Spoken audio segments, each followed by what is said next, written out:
Hello Excellence, it's Remy here. Today I will be discussing some Blixart build ideas for 3.17 for all 7 classes. Before I start this video, I want to clarify and emphasize that this video is a form of suggestions. Not all builds within this video has been tested by myself. This video is just here to provide you some ideas that you can potentially utilize on your own to Blixart at 3.17. So the first build in the list currently is Cold Dot or Cultist. So the content creator that I recommend is ShakCentral's Cold Dot. It's a decent all-rounder. It may have lower damage ceiling scaling because it is a dot build. All hit builds will eventually outscale dot builds. And since again it is a dot build, it may have some players may dislike the playstyle for delayed damage. So and the next one on the list is Chaos Dot. So the content creator that I recommend is Subtractem Spain.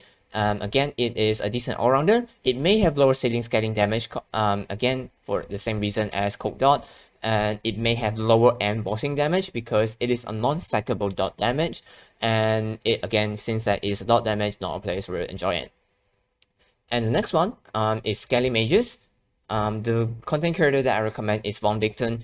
It is a good bosser. It is an okay clear, but if you have a low end PC or laptop, I don't recommend you to play this build because it has a lot of screen clutter, and this build has a mandatory unique that you need to use, which turns all your skeletons into skeleton mages instead of warriors. So if you are unable to get that unique, you might have to delay this build in order to make a transition.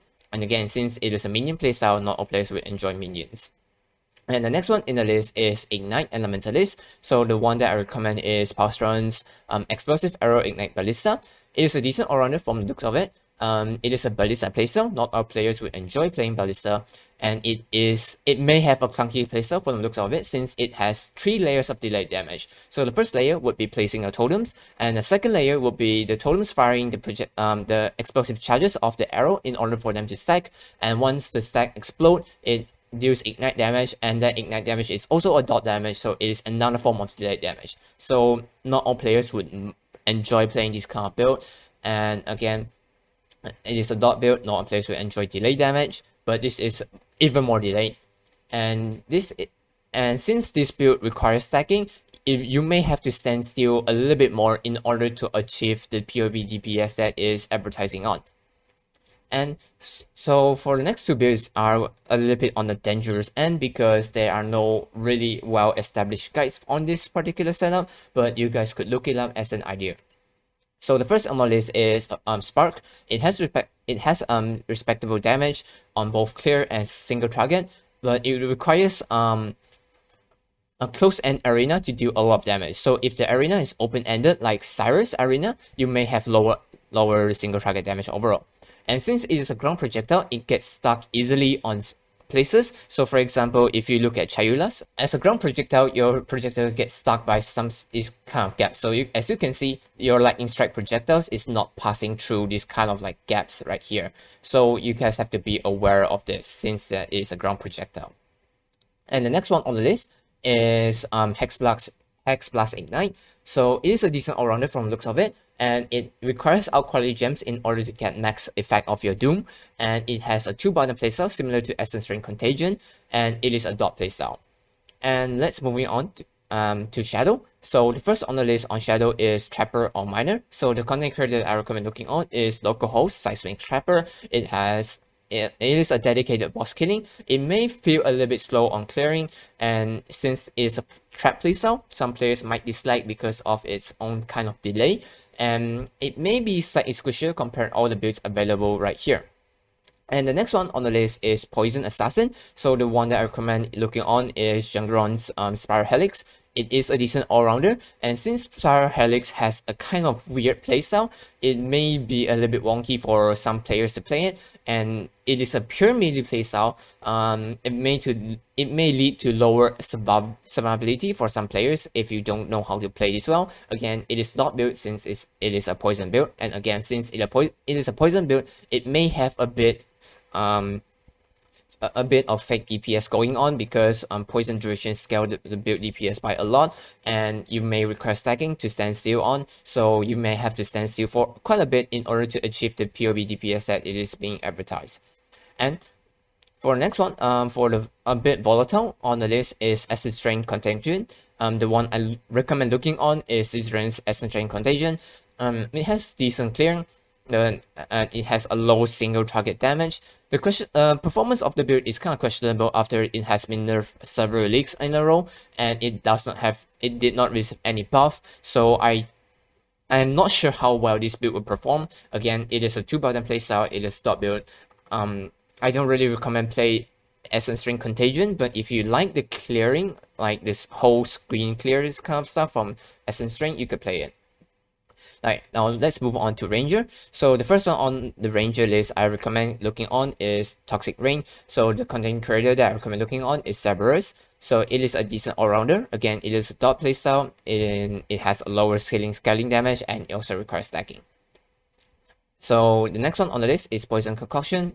So the one that I recommend looking on is Palsteron's one. You could either play it as Pathfinder or Occultist. I personally prefer playing Pathfinder instead because of the scaling available on Pathfinder. It is a decent all-rounder again.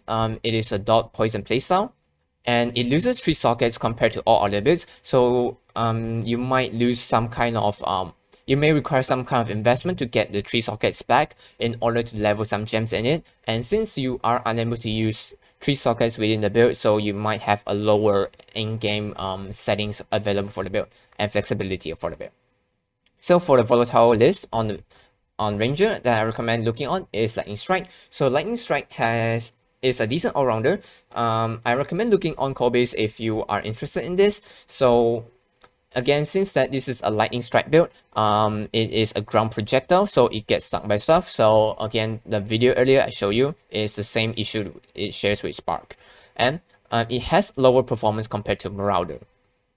And the next one I recommend is looking on is Lightning Arrow. You can look on Havoc's Lightning Arrow League start videos.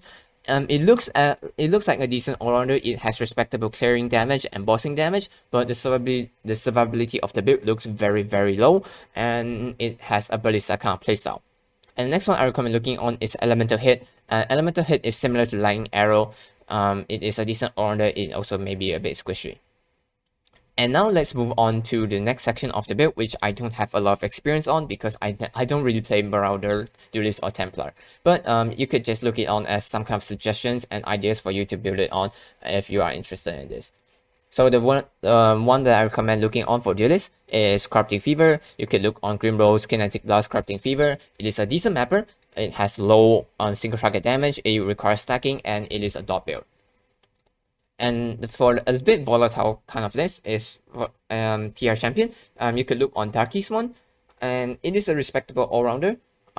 It may have lower damage if you are on low gear because this is a dedicated hardcore build. It prioritizes defenses over damage. So if you're softcore, you just go for TR Raider instead. And the next one on the list is Bladestorm. You could look up on Bladestorm if you want to. I think it is still a decent starter, but I'm not sure how it will be performed. So it has a questionable performance, but you guys could look it up. And since it is not built because you're gonna bleed on this. And for the Marauder, you could look on Lightning Strike Berserker. I recommend looking on Kobe's back number Lightning Strike. It is a decent all-rounder. Again, since it is a ground projectile, it gets stuck by stuff. And it has a little bit tricky leveling, so not all beginner players would like to play it, and it requires multiple buttons to play. So if you have some kind of carpal tunnel or stuff, or your hands are not really if you don't have a good hands for this, you might don't want to play this build. And moving on to Templar, you could look on Righteous Fires. You could look on Pohx Righteous Fire Inquisitor. It has a 1-button playstyle, but I don't know how well Righteous Fire will perform nowadays. So just proceed with your own caution. And for the last one, but not least, would be Scion. So Scion builds are not beginner friendly, and there are no well-established guides for Scion. So you guys have to proceed with caution on this. So for Scion builds, I would recommend is Exsanguinate and Miners. So Exsanguinate has decent clear and low single target damage. And for Miners, it has high single target damage and slower clear, and it has multiple buttons. So this one is almost like the exact opposite on Exsanguinate. These two builds are like the polar opposite. So these are the builds I recommend. I will be putting their respectable YouTube channels and links down below on the description. If you guys want more content like this in the future, you guys could subscribe to my channel. And I hope you all have a decent league start for next league. And see you guys next time, Exiles. Have a good one.